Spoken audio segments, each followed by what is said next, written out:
चला नमस्कार विद्यार्थी मित्रांनो, कालचा आपण जो व्हिडिओ बघितला तो एनटीपीसी ग्रॅज्युएट साठी बघितला। आजचा जो व्हिडिओ आपण बघणार आहे तो 12वी पास आपल्या मित्रांसाठी बघणार आहे। एनटीपीसी अंडर ग्रॅज्युएटची जी काही जाहिरात आली ती आपण आजच्या व्हिडिओमध्ये डिस्कस करणार आहोत। ठीक आहे, जागा बघितला तर 3000 च्या आसपास जागा आहेत। जागा कमी नाही आहेत। मी कालही जे सांगितलं ते परत आज एकदा रिपीट करतो की जागा ह्या पूर्वी 4-4 वर्षात नाही ऍड यायच्या, आता जे ऍड येत आहे ते प्रत्येक वर्षी येत आहे, त्यामुळे ते ब्रेक होऊन आपल्याला मिळणार आहे। त्यामुळे याचा बेनिफिट काय होणार आहे, जे विद्यार्थी रेग्युलरली प्रिपरेशन करतायत त्या विद्यार्थ्यांना ह्या रेग्युलरली येणाऱ्या ऍडचा बेनिफिट होणार आहे, म्हणजे त्यांचा अभ्यास केलेला वाया जाणार नाही। ठीक आहे, यासोबतच संकल्प तुमच्यासाठी काहीतरी नवीन गोष्ट घेऊन आलंय, एक सरप्राईज घेऊन आलंय तुमच्या प्रिपरेशनला बूस्ट करण्यासाठी। एक आपण रेल्वे एक्सप्रेस नावाची सिरीज चालवतोय, ती तुम्हाला या ठिकाणी नक्कीच हेल्प करणार आहे। तर ती पूर्ण माहिती डिटेल आपण या व्हिडिओमध्ये आज बघणार आहोत, तर शेवटपर्यंत व्हिडिओ नक्की बघा। ठीक आहे, चला सुरू करूया। बघा, जे मी तुम्हाला सांगत होतो की हे एक शेड्यूल आहे बघा, टाइम टेबल तुमच्या समोर दिसत असेल। रेल्वे एक्सप्रेस याच्यामध्ये आपण आरआरबी एनटीपीसी साठी कंटिन्यू चालवणार आहोत, म्हणजे जोपर्यंत तुमची एक्झाम होत नाही तोपर्यंत आपण रेग्युलरली ही सिरीज चालवणार आहोत। असं वीकली टाइम टेबल आपले एबीडी संकल्प टेलिग्राम चॅनल असेल, आपलं इंस्टाग्राम हँडल असेल, तुम्ही संकल्प एसएससी रेल्वे इंस्टावर बघा, त्याच्यावरती पण भेटेल तुम्हाला हे शेड्यूल। आणि युट्यूब वरती देखील हे शेड्यूल मी अपलोड करतो, जेणेकरून तुम्हाला कळेल की बाबा 3 नोव्हेंबरला सोमवारी 6 ते 7 संध्याकाळी मेन्शुरेशन मी घेणार आहे प्रशांत गव्हाणे, 7 ते 8 ला पॉलिटी अरविंद सर घेणार आहे। त्याच प्रकारे 4 नोव्हेंबर 5, 6, 7, 8 असं सॅटर्डे पर्यंत, मंडे टू सॅटर्डे ही सिरीज चालणार आहे। त्याच्यामध्ये आपण इम्पॉर्टंट जे टॉपिक्स आहेत रेल्वेसाठी एनटीपीसी साठी प्रीवियस इयरचं अनालिसिस करून, तर ते इम्पॉर्टंट क्वेश्चन्स आणि त्याच्या निगडीत जी काही इन्फॉर्मेशन आहे जेणेकरून तो टॉपिक पूर्ण तुमचा क्लिअर होईल, अशा प्रकारे आपण ही सिरीज कंप्लीट करणार आहोत। ठीक आहे, ओके। आणि ज्या विद्यार्थ्यांना फुल फ्लेजेड प्रिपरेशन करायचंय, संकल्प सोबत 100% प्रिपरेशन करायचंय, त्यांच्यासाठी ही रेल्वेची बॅच आपण या ठिकाणी ऑनलाईन ऑफलाईन दोन्ही फॉर्मॅटमध्ये लॉन्च करतोय। जे विद्यार्थी संभाजीनगरला येऊ शकत नाही त्यांच्यासाठी ऑनलाईन, आणि जे विद्यार्थी संभाजीनगरला येऊ शकतात प्रिपरेशनसाठी, ठीक आहे, त्यांच्यासाठी ऑफलाईन फॉर्मॅटमध्ये 7 नोव्हेंबर पासून ही बॅच चालू होती। दुपारी 12:30 ते 4:30 हा टायमिंग असणार आहे। ठीक आहे, संकल्पच का जॉईन करायचं? महाराष्ट्रामध्ये सर्वाधिक निकाल देणारी संस्था रेल्वेच्या बाबतीत बघा, रेल्वे असेल, बँकिंग असेल, स्टाफ सिलेक्शन असेल। रेल्वेमध्ये म्हणायला जाल तर आरआरबी एलपी टेक्निशियन मध्ये 56+ विद्यार्थी सिलेक्टेड, ग्रुप डी मध्ये 22+ विद्यार्थी, आरआरबी एनटीपीसी मध्ये 20+ विद्यार्थी, त्याच प्रकारे एमटीएस, सीएचएसएल आणि सीजीएल यामध्ये देखील आपले विद्यार्थी या ठिकाणी सिलेक्टेड झाले आहेत।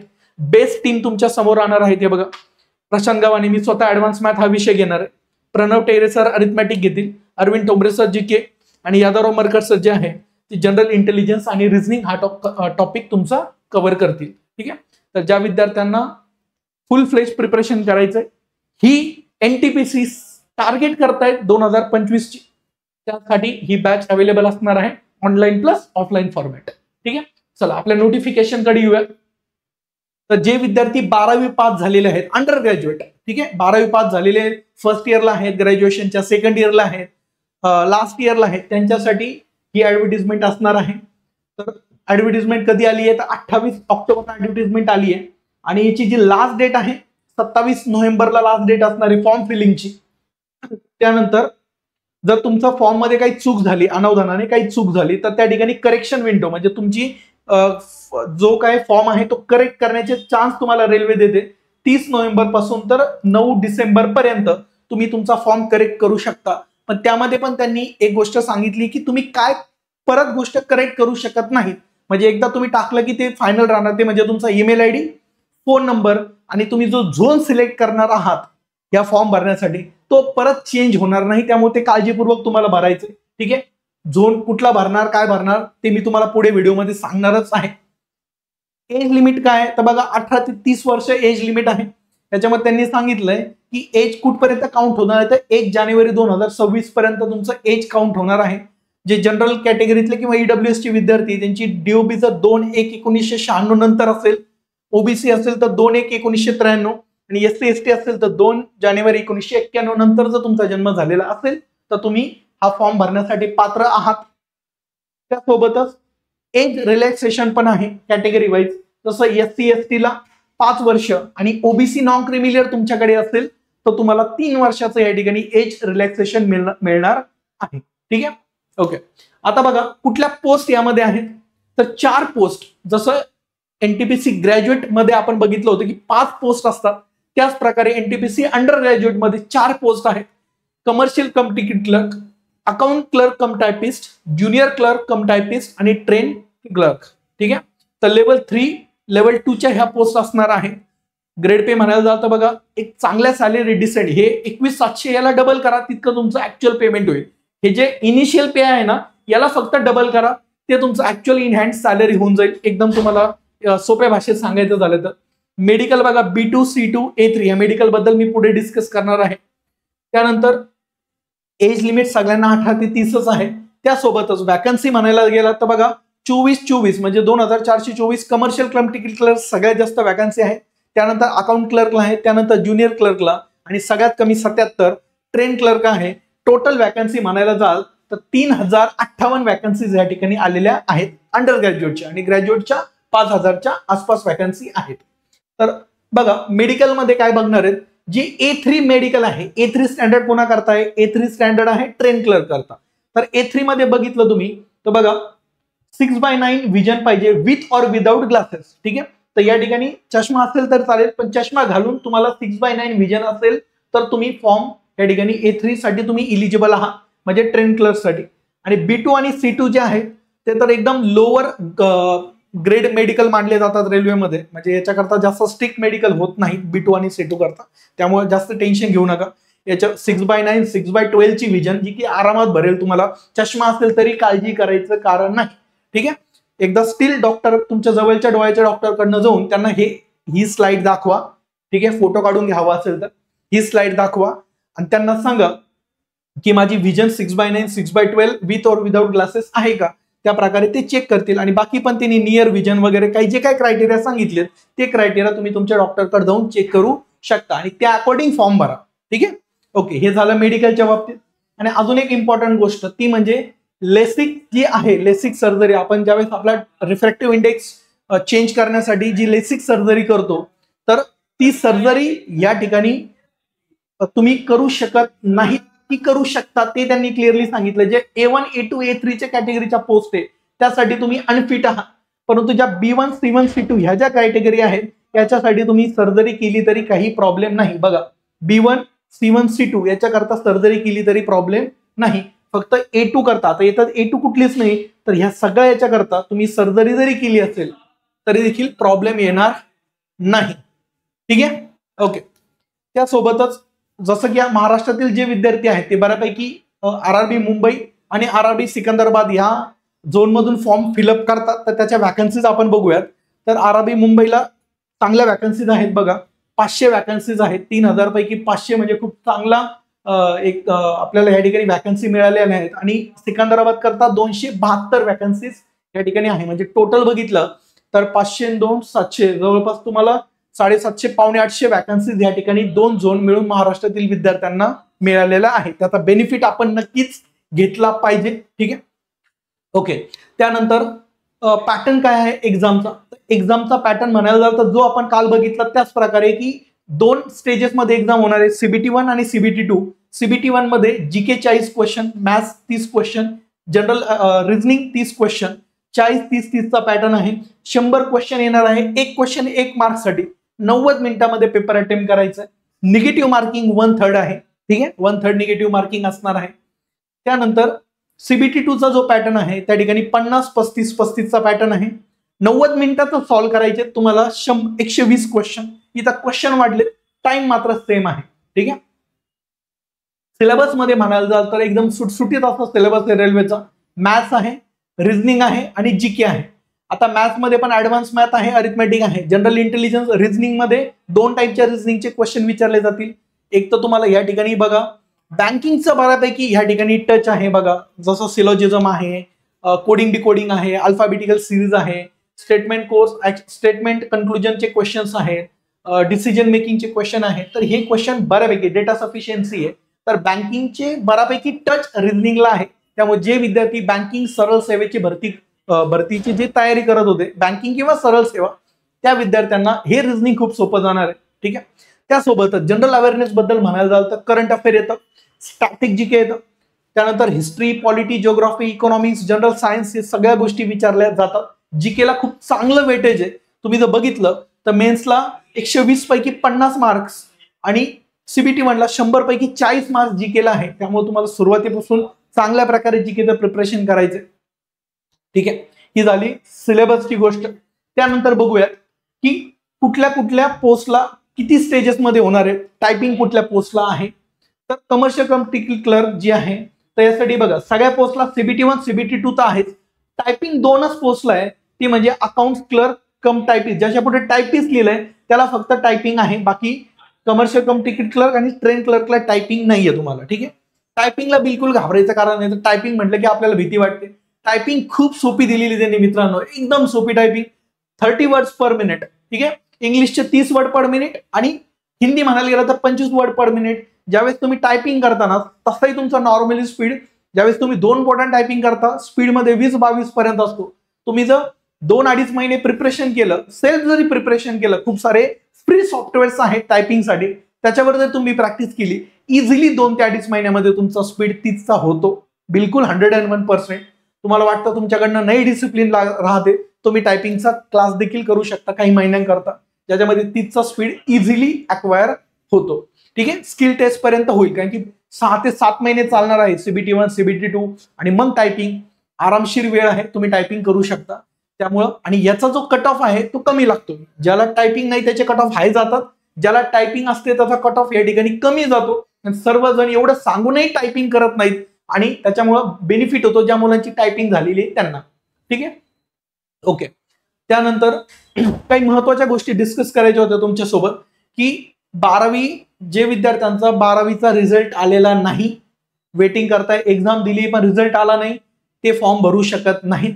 तुमचा रिझल्ट जर फॉर्म भरण्याच्या शेवटच्या तारखेपर्यंत येणार असेल तर फॉर्म भरू शकता, नाही आला तर फॉर्म भरता येत नाही. त्यानंतर एकच आरआरबी चॉईस करायची आहे तुम्हाला, म्हणजे कुठल्या तरी एका झोन मधून एकच फॉर्म अप्लाय करायचं आहे. ठीक आहे, नाही तर मल्टिपल मी एक झोन सिकंदराबाद मधनं भरतोय, एक मुंबई मधनं भरतो, दोन्ही फॉर्म रिजेक्ट होतील, तसं काही करू नका. त्यानंतर तुम्ही जे ऑप्शन्स जे तुम्हाला त्याच्या पोस्ट प्रेफरन्स भरायचा आहे तो पोस्ट प्रेफरन्स तुम्हाला व्यवस्थित भरायचा आहे, कारण तो परत चेंज करता येत नाही तुम्हाला. थ्रूआउट प्रोसेस तो सेम राहणार आहे. ठीक आहे, त्यानंतर जसं मगाशी सांगितलं मल्टिपल ऍप्लिकेशन करायचे नाहीयेत. जे कास्ट सर्टिफिकेट जे आहेत म्हणजे SC ST OBC EWS हे जे कास्ट सर्टिफिकेट ज्या विद्यार्थ्यांसाठी लागणार आहे त्याची जी क्रुशियल डेट आहे ती बघून घ्या. 27 नोव्हेंबर 2025 पर्यंत तुम्ही त्या कॅटेगरीमध्ये असला पाहिजे किंवा तुमच्याकडे सर्टिफिकेट असलं पाहिजे. ठीक आहे, त्यातल्या जे ओबीसीचे विद्यार्थी आहेत त्यांच्यासाठी खास सूचना बघा. ओबीसीच्या विद्यार्थ्यांसाठी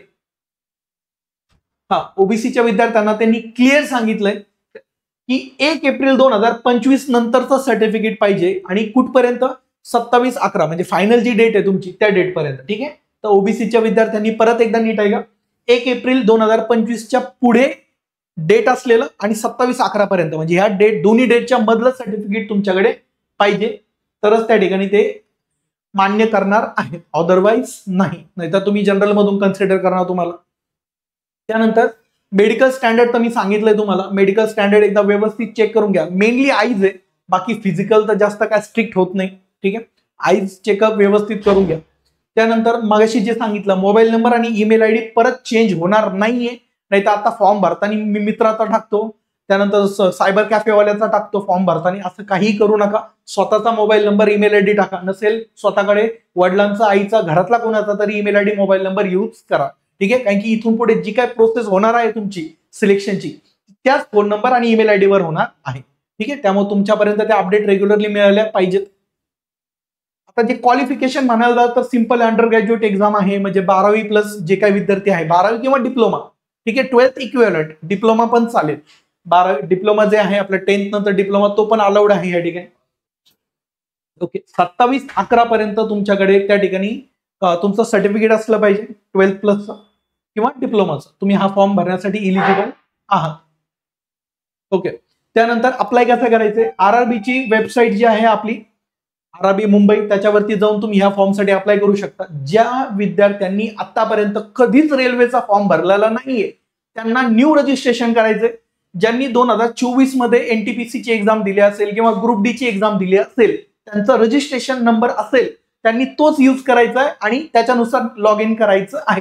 नवीन लॉग इन करू नका. ज्यांनी फॉर्म भरला नाही मागच्या 2 वर्षात त्यांना मात्र न्यू लॉग इन करायचं, new registration, new log in आणि मग फॉर्म अप्लाय करायचा आहे. ठीक आहे. तर ह्याच गोष्टी इथं सांगितल्या त्यांनी. डॉक्युमेंटमध्ये 2 महत्वाच्या गोष्टी, एक म्हणजे फोटो आणि एक म्हणजे सिग्नेचर. तर फोटो बद्दल सांगायला जाल तर फोटो हा स्वतःचा लाईव्ह कॅप्चर करायचा, त्यामुळे जुना फोटो घ्यायचा प्रश्नच येत नाही. लाईव्ह कॅप्चर होतो तुमचा फोटो त्या ठिकाणी. आणि डॉक्युमेंटमध्ये जे अपलोड करायचं ते म्हणजे सिग्नेचर. तर सिग्नेचर मध्ये फक्त काळजी घ्यायची का ब्लॅक पेननेच, व्हाईट पेज घ्यायचं, ब्लँक पेज, ब्लॅक पेन घ्यायचा, ब्लॅक इंक असणारा, साइन करायची, त्याचा फोटो घ्यायचा, ती जेपीजी बनवायची. जेपीजी बनवल्यानंतर त्याची जी साईज आहे गुगलवर जाऊन त्याला कट करून त्याची जी साईज आहे ती 30 KB ते 49 KB पर्यंत बनवायची. ठीक आहे. त्यानंतर इथं त्यांनी बाकी पण क्रायटेरिया सांगितलीत की किती बाय किती विड्थ हाईट असली पाहिजे ते नीट बघून घ्या, यानुसार बनवा. कारण त्यांनी सांगितलंय की तुम्ही ह्या फॉर्मॅटमध्ये नाही बनवलं, ती इमेज अपलोड झाली चुकीची तर तुम्हाला रिजेक्ट देखील फॉर्म तुमचा होऊ शकतो. तर ही काळजी घ्यायची आहे. ओबीसी सर्टिफिकेटचं ऑलरेडी मी सांगितलंय तुम्हाला. मॉडिफिकेशन एवढं करूनही तुमच्या चुका झाल्यात, व्यवस्थित सांगून पण जर चुकलात तर एक चान्स तुमच्यासाठी आहे, तो 30/11 ते 9/12 पर्यंत, म्हणजे 30 नोव्हेंबर ते 9 डिसेंबर पर्यंत जी काही चूक झाली असेल ती करेक्ट करण्यासाठी करेक्शन विंडो या ठिकाणी रेल्वे देते तुम्हाला. परत 250 रुपये भरावे लागतात आणि हे 250 रुपये कुठल्याही कॅटेगरीतला विद्यार्थी असेल त्याला भरायचं आहे कंपल्सरी. ठीक आहे. तर ही भरतानीच काळजीपूर्वक भरा अजून फॉर्म भरला नसेल तर. फीज किती आहे? सर्व कॅटेगरीसाठी फी आहे 500 रुपये. त्यातली 400 रुपये रिफंड होणार आहे तुमची. ज्यावेळेस तुम्ही CBT1 एक्झाम द्याल त्याच वेळेस पैसे रिटर्न मिळणार आहे. ऑन अपेरिंग फर्स्ट स्टेज हे क्लिअरली सांगितलं त्यांनी. पैसे तुम्ही फॉर्म भरला CBT1 ला गेले नाहीत आणि म्हणे माझे रिफंड येतील, रिफंड मिळणार नाही. CBT1 झालं की तुम्हाला रिफंड मिळून जाईल. त्यासोबत जे SC ST x serviceman, PWD female transgender किंवा EBC कॅटेगरीतील विद्यार्थी आहेत त्यांच्यासाठी 250 रुपये फीज आहे. ठीक आहे. या 250चे 250 रिफंडेबल होईल, त्याच्यात फक्त बँक चार्जेस मायनस केले जातील किंवा ज्यावेळेस तुम्ही पहिली CBT त्या ठिकाणी अपिअर व्हाल तेव्हा. ठीक आहे. ओके. महत्वाचा विषयावर येऊया, तो म्हणजे झोन सिलेक्शन. तर कालही मी सांगितलं होतं, जास्त कन्फ्युज न होता सिम्पली तुम्ही मुंबई, जे विद्यार्थी मुंबईच्या आसपासच्या जिल्ह्यांमध्ये आहेत, ठीक आहे, कोकण साईड, मुंबई साईड किंवा अहमदनगर, नाशिक वगैरे हा जो भाग आहे, पुणे, तर ह्या विद्यार्थ्यांनी मुंबई टाकावं. सिकंदराबाद, नांदेड साईड जो आहे, ठीक आहे, त्या साईडला तुम्ही सिकंदराबाद झोन टाकला तरी चालेल. आणि बेंगलोर खाली जे कर्नाटक बाउंड्रीकडे आहेत, बिदर साईडला किंवा त्या ठिकाणी सातारा, सांगली, कोल्हापूर साईडला जे विद्यार्थी आहेत त्यांनी बँगलोर टाका. या तिघांमध्ये बँगलोरचा कट ऑफ कमी जाईल अशी एकतर ट्रेंड सांगतो. मागच्या काही वर्षांचा बँगलोरचा कट ऑफ कमी जातो मुंबई सिकंदराबाद पेक्षा. ठीक आहे. तर सिम्पली मुंबई टाकू शकता. मुंबईला जागा पण चांगल्या आहेत, सिकंदराबादला पण चांगल्या जागा आहेत, त्या दृष्टीने तुम्ही टाकू शकता. त्यानंतर बेस्ट झोन कुठला आहे कमी कट ऑफ जाईल असा, तर बँगलोर आहे, त्यानंतर सिकंदराबाद आणि त्यानंतर मुंबई. तुम्हाला फक्त जॉब पाहिजे सर कुठेही द्या महाराष्ट्राच्या आसपास, तर ह्या पद्धतीने तुम्ही तुमचा झोन टाकू शकता. ठीक आहे. पोस्ट प्रेफरन्स कसा भरायचा आहे, तर हे बघा, कालची जी ऍडव्हर्टाइजमेंट होती त्यामध्ये मी डिटेल एक्सप्लेन केलं होतं की ग्रॅज्युएटला कसा पोस्ट प्रेफरन्स भरायचा. पण यामध्ये असं काही नाहीये, सारख्याच पोस्ट आहे, क्लिरिकल पोस्ट आहेत, फील्ड वर्क नाही, सगळ्या ऑफिसच्या पोस्ट आहेत. त्यामुळं आज ग्रेड पे नुसार तुम्ही पोस्ट भरल्या तरी चालेल. प्रेफरन्स 1 नंबर कमर्शियल कम क्लर्क, अकाउंट क्लर्क कम टायपिस्ट, ज्युनियर क्लर्क कम टायपिस्ट आणि ट्रेन क्लर्क, या सिक्वेन्स मध्ये सर्वांनी टाकलं तरीही काही प्रॉब्लेम नाही. सगळ्या ऑफिस पोस्टच आहेत, याच्यामध्ये काहीच नाही. ठीक आहे. आणि सिलेक्शन प्रोसेस कशी, CBT1 होईल, CBT2 होईल, टायपिंग टेस्ट होईल, ज्या 2 पोस्टला टायपिंग आहे, त्यानंतर DV मेडिकल, फायनल रिझल्ट आणि जॉईनिंग, अशा प्रकारे ही प्रोसेस तुमची असणार आहे सिलेक्शनसाठी. ओके. तर अशा प्रकारे ही छोटीची ऍडव्हर्टाइजमेंट होती, आपण पटकन डिस्कस केली, कारण की काल डिटेल ऍडव्हर्टाइजमेंट आपण बघितलेली होती. तर ज्या विद्यार्थ्यांना प्रिपरेशन करायचंय संकल्प सोबत, तर ही बॅच बघा 7 नोव्हेंबर पासून चालू होती. खाली नंबर दिलेले आहे तुम्हाला, कॉन्टॅक्ट नंबर, याच्यावरती कॉल करून तुम्ही तुमची सीट बुक करू शकता, डेमोसाठी येऊ शकता. त्यासोबतच ही जी सिरीज आहे याचाही फोटो काढून घ्या, तुमच्याकडे फोटो राहू द्यात. ही फ्री सिरीज आपण चालवतोय रेल्वे एक्सप्रेस नावाने. याच्यामध्ये तुमचं मॅथ आणि जीकेचे लेक्चर्स आणि पुढच्या वीकमध्ये रिझनिंग पण आपण ऍड करणार आहे. अशा प्रकारे मॅथ, रिझनिंग, जीके हे 3ही लेक्चर्स तुमचे या ठिकाणी होतील, फ्री लेक्चर्स होतील. जोपर्यंत तुमची एक्झाम होत नाही तोपर्यंत कंटिन्यू चालेल. तुमचा रिस्पॉन्स चांगला असेल तर आपण याच्यामध्ये अजून ही सिरीज लॉंग पर्यंत कंटिन्यू करू शकतो. ठीक आहे. तर जास्तीत जास्त विद्यार्थ्यापर्यंत आपल्या ह्या चॅनलला पोहोचवा. लाईक करा, सबस्क्राईब करा आणि तुमच्या मित्रांपर्यंत शेअर करा जे रेल्वेची प्रिपरेशन करताय. ठीक आहे. अजून पण तुमचे काही डाऊट्स असतील तर तुम्ही माझा या ठिकाणी फोन नंबर मी दिलेला आहे आणि एबीडी संकल्प आपलं जे टेलिग्राम चॅनल आहे त्याला तुम्ही सबस्क्राईब करून ठेवा आणि हा फोन नंबरवर तुम्ही केव्हाही कॉन्टॅक्ट करू शकता. ठीक आहे. बाकी तुमचे काही डाऊट्स असतील तर अजून तुम्ही ह्या कमेंट सेक्शन मध्ये देखील सांगू शकता. ठीक आहे.